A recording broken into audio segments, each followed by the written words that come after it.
Kelihatan, Iya, Pak. Pak.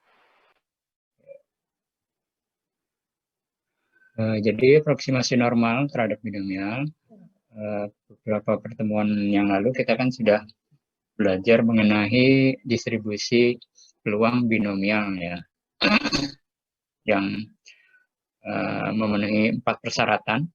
Di sini ada 4 persyaratan, saya ulang kembali. Hanya ada 2 hasil yang saling lepas dari suatu kejadian, jadi tidak hasilnya itu ada 2 ya, ada 2 kategori. Kalau lebih dari 2 kan multinomial, itu sukses dan gagal. Kemudian distribusi dihasilkan dari menghitung angka sukses. Jadi biasanya selalu ditanyakan angka suksesnya. Kemudian peluang sebuah kejadian sukses tetap sama. Misalnya disebutkan peluang sukses adalah 0,60, maka 0,60 itu berlaku sama terhadap seluruh peristiwa yang berikutnya akan terjadi. Ya, percobaan saling bebas. Percobaan pertama tidak mempengaruhi percobaan-percobaan berikutnya. Cuma masalahnya ada keterbatasan di dalam peluang binomial ini. Misalnya ketika N-nya itu jumlahnya besar ya, ukuran besar, sampelnya misalnya lebih dari 171 ya. Karena binomial ini hanya, kalau yang saya pahami, hanya mampu menghitung sampai faktorial 170 ya. Faktorial 170. Ketika kita pakai rumus di Excel faktorial 171 itu nggak muncul. Nah, kemudian yang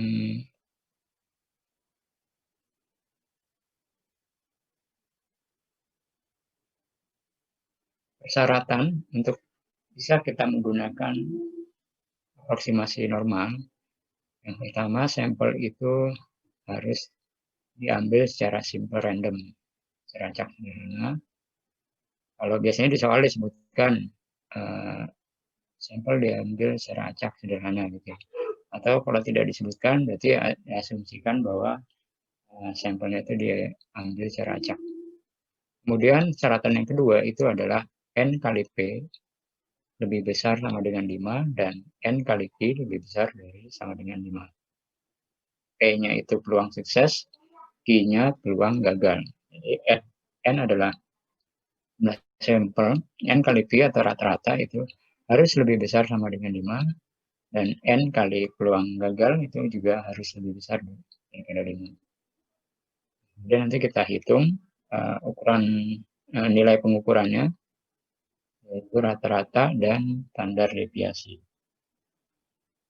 Nah, karena binomial itu bilangan diskrit ya, bilangan bulat, sementara kalau peluang normal itu adalah biasanya pecahan ya, nilai-nilainya pecahan, maka ketika kita menggunakan aproksimasi normal, maka binomialnya itu harus dikonversi dulu, harus dikoreksi. Nilainya harus dikoreksi yang disebut dengan adanya koreksi kontinuitas. Yaitu nilai variabel diskritnya atau X itu dikurangin 0,5 atau X ditambah 0,5. Jadi variabel-variabel diskritnya itu harus dikoreksi. Bagaimana kita melakukan koreksinya? Ini ketika kita menggunakan aproksimasi normal, ada beberapa prosedur yang harus kita lakukan. Yang pertama, kita harus cek dulu kedua persyaratan tadi ya. Pertama, sampel harus diambil secara normal. Kedua, N kali P lebih besar sama dengan 5. Dan N kali P lebih besar sama dengan 5. Kemudian kita hitung rata-ratanya. Rata-rata N kali P dan standar deviasinya. Akar N kali P kali Q. Kita kemudian mengidentifikasi variabel diskritnya itu yang mana. Gitu kan. Kita harus bisa menentukan variabel diskritnya yang mana atau variabel X-nya yang mana. Biasanya bilangan bulat ya. Kan hasil pengukuran. Biasanya bilangan bulat, orang kah, unit kah, nanti bilangan bulat. Kita akan nanti kemudian kita akan menemukan satu bilangan bulat variabel diskritnya. Kemudian di sini kalau secara manual bisa kita gambarkan dulu untuk bisa mendapatkan bayangan ya, mendapatkan gambaran, kita gambarkan dulu kurvanya. Kurva distribusi normal, kita menggunakan distribusi peluang normal ya. Kita gambar kurva distribusi normal yang berada pada titik tengahnya itu min ya, rata-rata. Kemudian kita gambarkan garis vertikal,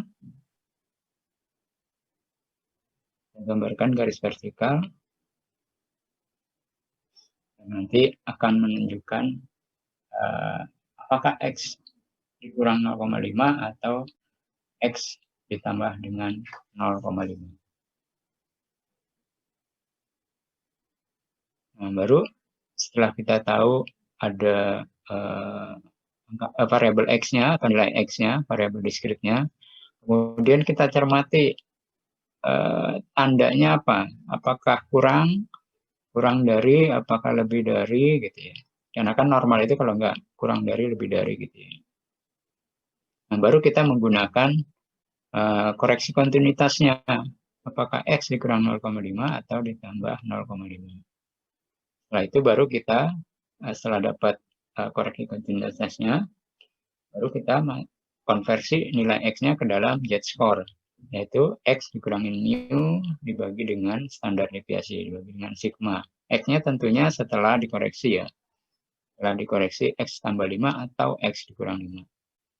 Nah, kalau sudah menemukan z-score-nya, baru kita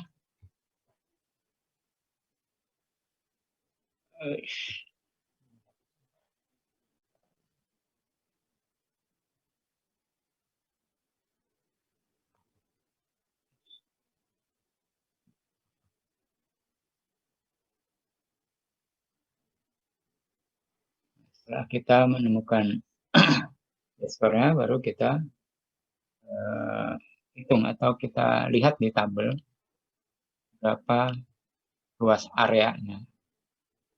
Luas area itu yang kemudian nanti kita gunakan untuk mengidentifikasi atau menjawab pertanyaan yang sesuai dengan pertanyaan.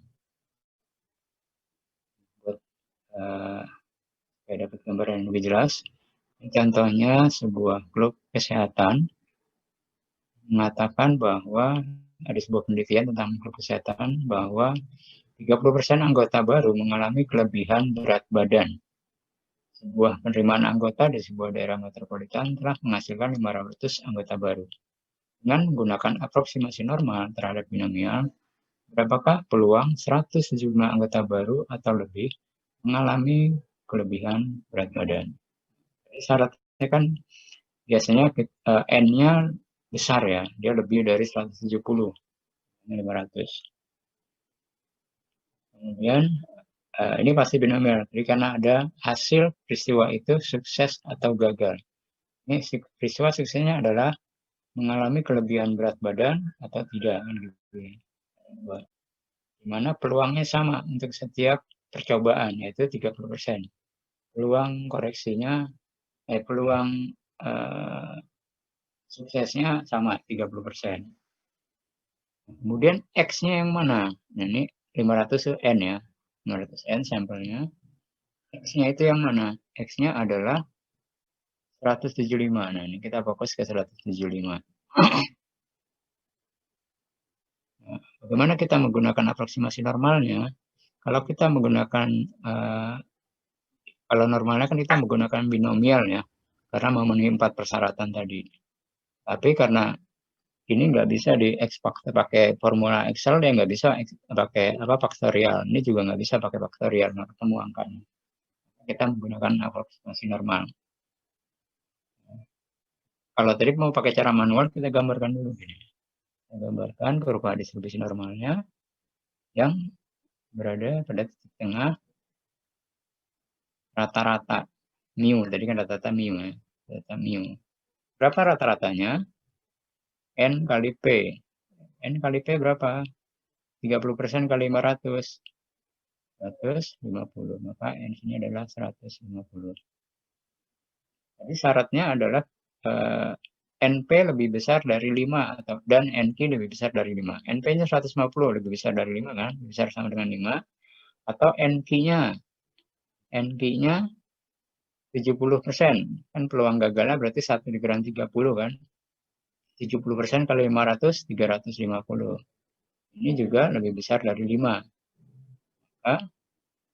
NP lebih besar dari sama dengan 5 dan NQ juga lebih besar sama dengan 5. Jadi terpenuhi untuk menggunakan distribusi aproksimasi normal. Nah, tadi kurvanya adalah 150, kemudian X-nya 175. 175 kira-kira berada di sebelah kanan ya, sebelah kanan 150 kan. Ini dia lebih besar, misalnya di sini, 175. Nah, kemudian karena menggunakan aproksimasi normal, kita harus melakukan koreksi kontinuitas terhadap variabel X-nya. Apakah dikurang 0,5 atau ditambah 0,5. Kita perhatikan, tadi kita sudah menemukan X-nya ya, 175. Kemudian yang berikutnya kita perhatikan adalah tandanya. Tandanya itu apa?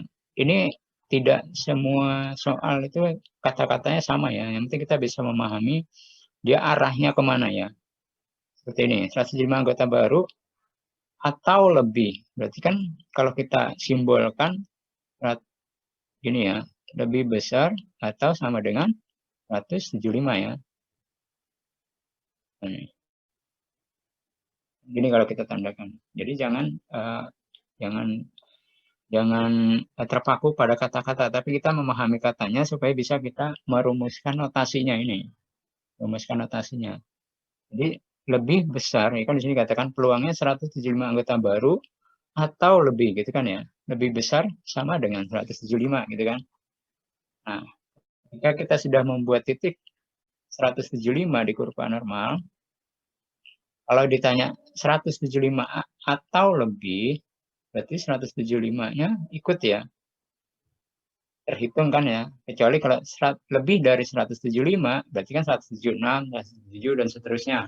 175 tidak diikutkan ya kan. Tapi karena ini 175 anggota baru atau lebih, berarti dia sama dengan 175.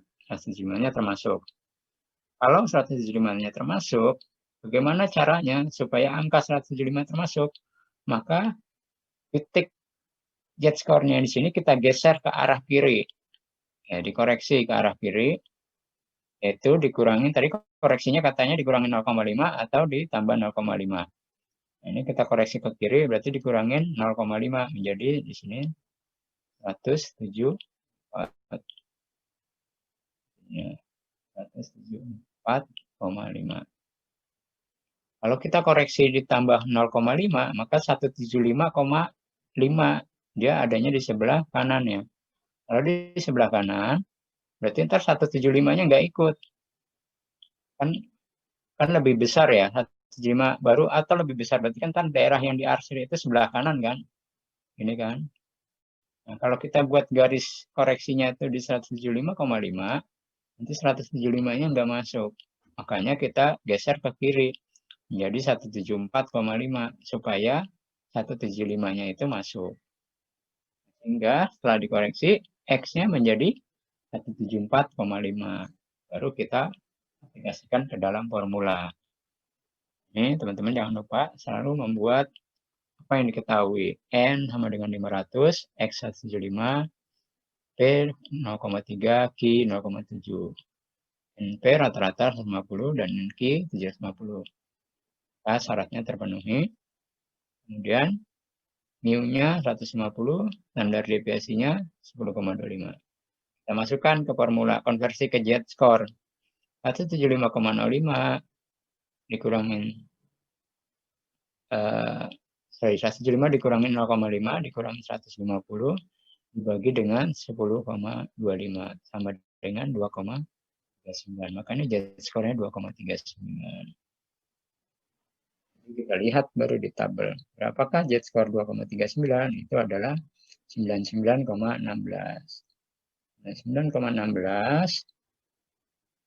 Kalau Z-score-nya ini titik 0, Z-score-nya 2,39 sebelah kanan. Kalau di tabel kan arahnya begini ya. Kiri kan. Di sini 2,39. Karena yang diminta adalah arah ke kanan, Makanya dikurangin. 1 dikurangin 0,9916 sama dengan 0,0084. Ini peluang kita mendapatkan 175 anggota baru atau lebih yang mengalami kelebihan berat badan. Oke, ini terakhir ya. Ada pertanyaan nggak?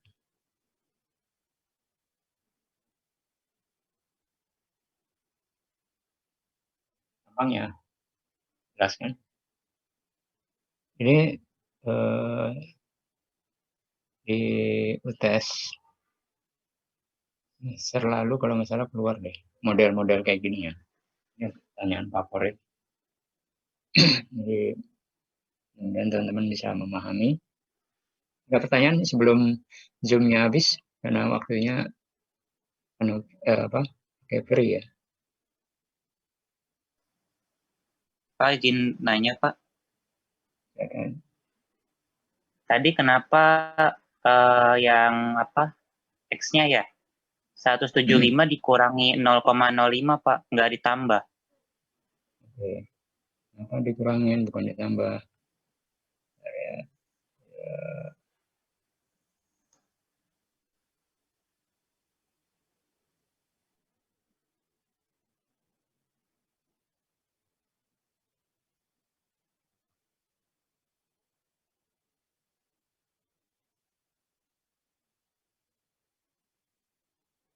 Ya kata-katanya kan 100 gitu ya.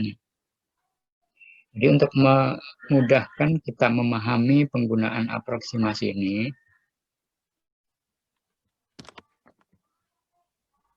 kita gambarkan kurvanya ya. Ini nggak harus ya di ujian nanti nggak harus menggambarkan kurva, hanya buat hanya membantu kita aja, membantu kita memahami koreksi kontinuitasnya. Jadi kita gambarkan kurvanya pada distribusi normal ya. Jadi kurva distribusi normal berada titik tengah rata-rata. Rata-ratanya berapa? Tadi kan kita hitung dulu ya. N kali P. N-nya 500, P-nya 30%, berarti 150. Kemudian X-nya berapa? X-nya 175 ya kan. 175 ada di mana? Ada di sebelah kanan dari 150. Misalnya di sini 175. Nah, sekarang pertanyaannya berapa peluang kita mendapatkan 175 anggota baru atau lebih? Kalau titiknya di sini adalah 175, berarti kalau 175 anggota baru atau lebih, berarti lebih besar ya, An ya. Lebih besar dari 175 kan? Lebih besar arahnya ke sini, Iya, An. Pak. Arahnya ke sini. Nah, karena di sini dikatakan 175 anggota baru, kalau kita notasikan, tandanya begini ya. Lebih besar atau sama dengan 175, ya kan? Kalau tandanya seperti ini, berarti angka 175 masuk hitungan ya. Kalau tandanya begini, 175 aja, berarti nggak masuk hitungan. Berarti gini, kalau tandanya begini, lebih kecil dari 175, berarti tandanya nggak 175 nggak masuk hitungan, ya kan? Kalau lebih besar dari 175, ini juga 175-nya nggak masuk kan? Tapi kalau lebih besar sama dengan 175, berarti 175-nya masuk. Nah, bagaimana kita caranya supaya 175 ini masuk? Berarti kan garisnya harus kita geser ke kiri, ya kan? Kita geser ke kiri sini supaya 175 ini masuk hitungan kita, masuk ke area arsiran gitu ya. Supaya dia masuk ke area arsiran gitu kan. Jadi bertambah ke sini. Kalau ditambah 0,5 berarti 175,5 ya. Dia berarti gesernya ke kanan kan di sini kan. Kalau dikasihnya berarti di sini nanti. 175-nya nggak kena. Angka 175-nya nggak kena. Makanya kita geser ke kiri. Supaya angka 175 masuk hitungan. Gitu ya. Paham? Saya ngerti, ngerti. Ada mas? Oke. Ada lagi pertanyaan? Ada yang lain Nanti teman-teman dipikirin mungkin lagi, Pak. silakan. Oke. Yang lain silakan kalau ada pertanyaan lagi. Pak, izin bertanya, Pak. Ya. Jadi, Pak, kalau misalnya dia pakai tambah 0,5 itu kata-katanya yang kayak mana ya, Pak? Itu variasinya banyak ya. Saya nggak bisa menyebutkan semuanya. Yang penting teman-teman bisa menangkap arahnya aja. Arahnya itu kan kalau normal itu kalau nggak kurang dari, lebih dari gitu kan. Atau lebih kecil dari atau lebih besar dari, kan kayak gitu aja. Tinggal arahnya. Mau lebih kecil, kan yang penting pertama kita fokus ke variabel X-nya. Ketemulah variabel X-nya, yaitu 175 gitu kan. Jadi ada N, ada X gitu kan. Kita konsen ke X-nya. Oh, X-nya 175. Lihat arahnya. Dia lebih kecil atau lebih besar atau lebih apa, intinya tuh dia arahnya mau ke lebih kecil atau lebih besar gitu aja intinya ya. Tinggal nanti kita gambar, kita bayangkan, oh arahnya berarti di sini. Arahnya kemana? Kita arsir tuh arahnya. Arahnya ini kebetulan karena lebih besar dari 175, berarti arahnya ke kanan. Nah, pertanyaannya nanti, berapa peluang kurang dari gitu kan, kurang dari 175 anggota mengalami kelebihan berat badan. Kalau pertanyaannya kurang dari 175,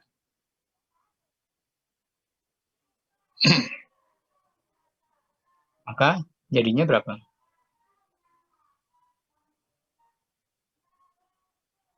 Kalian tahu nggak? X kontinuitas. Jadi X setelah dikoreksi jadi berapa? Nah, pertanyaannya peluang dari kurang. Pertanyaannya adalah berapa peluang kurang dari 175 anggota baru mengalami kelebihan berat badan. Berarti hasil X setelah koreksinya menjadi berapa? 175,5. Nah, kan?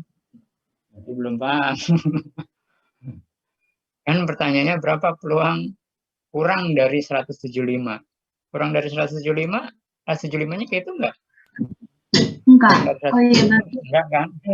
Berarti tetap maju ke sini kan, tetap 174,5. Karena 175 diabaikan ya. Arahnya ke sini menjadinya kan. Oh, enggak. Kalau kurang dari atau sama dengan 175, 175-nya jadi koreksi menjadi berapa? 175,5. Ya. Ada Mas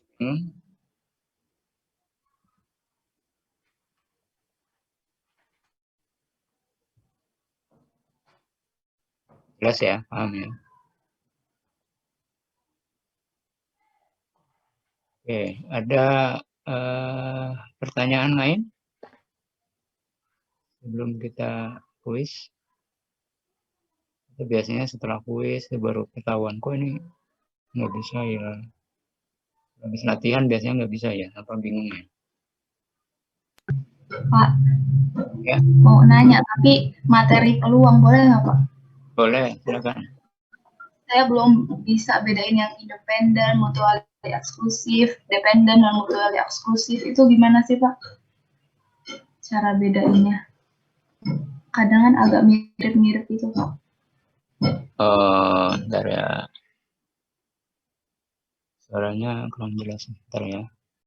Soal tersebut ya, memang butuh effort yang lumayan untuk bisa memahami maksud dari pertanyaan tersebut. Sebenarnya kalau di soal statistika, kalau pengalaman saya sih dilihat kata terakhirnya itu ya, apa sih ini maksudnya gitu ya, terakhir.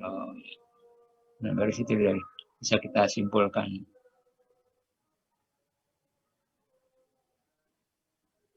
Ada lagi pertanyaan?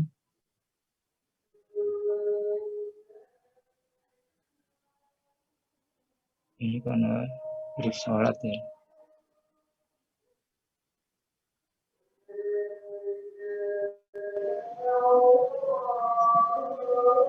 Nanti kalau ada pertanyaan boleh di-share di WA grup ya. Silahkan. Sebelum kuis nanti mungkin bisa di-share kalau masih ada pertanyaan. Sempat kita bahas, tapi jam 12 kita harus mulai kuis. Waktunya 1 jam. Nanti kalau ada teman-teman kendala jaringan atau listrik gitu segala macam, langsung japri saya ya, WA saya. Saya sarankan belajar menggunakan ini ya, komputer kalau ada. Kalau nggak ada ya nanti diusahakan pas UTS disiapkan, karena lebih enak menggunakan komputer daripada kita menggunakan kalkulator untuk perhitungannya. Baik, kita beri sholat ya, beri sholat. Nanti kita langsung ke WA grup aja. Nanti kalau ada aba-aba untuk mengerjakan kuis, baru bisa dimulai. Kuisnya pilihan ganda, ada 15 soal ya. 15 soal, ada gabungan antara teori dan praktek. Mudah-mudahan waktunya cukup. Kalau nggak cukup ya nanti kita lihat saja sampai sejauh mana. Oke, sementara saya tutup dulu ruang meetingnya, kita break sholat. Kembali lagi nanti kita di WA. Terima kasih. Assalamualaikum warahmatullahi wabarakatuh. Waalaikumsalam warahmatullahi wabarakatuh. Waalaikumsalam.